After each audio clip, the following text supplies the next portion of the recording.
Marrickville Council is a fabulous place to work. It's very supportive. They've always had a very proactive response to environmental issues. So the Environmental Services section was established as a response to the Rio Earth Summit in 1992, and they established it as, so from those really early days, it was established as a proactive section that was out there pushing boundaries a little bit, looking at strategic direction and proactive response to urban issues. And Marrickville is an inner city area of Sydney. It's got very dense communities, laneways. There isn't a lot of room for infrastructure, so that everything's competing. So a lot of it is about the dialogue we have with community, improving their knowledge about what's going on in their space. By us constantly looking at trying to apply the learnings we received last year, we're moving forward in a way organisationally that then gives them real case studies to look at. That's one of the things we're really going to focus on, is what are we learning from those demonstration projects, so that next year we don't do a demonstration project anymore, that just becomes our business as usual.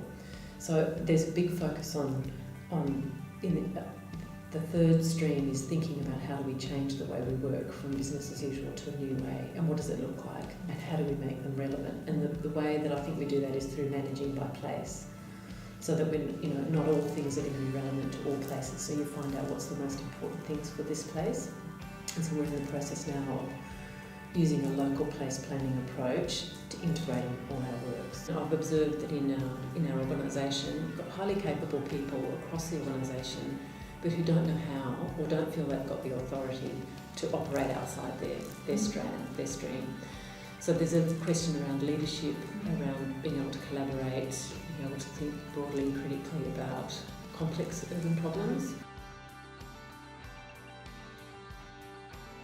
The other research that we're looking at is what has to happen to change those, organisationally, operationally efficient streams, where clear accountability lines, clear hierarchical models. You know who your boss is, you know what your budget line item is, you're accountable for that. You've got your KRAs and KPIs. Because we are a small council on a small scale, it just gives another scale of project that they can look at and get their teeth into that might be different from either a whole state approach to the way water's managed. When I explain to people that the works need to integrate things, everyone goes, oh yeah, that just makes sense. I say it does make sense, but to try to shift the organisation into that way of thinking is quite a challenge.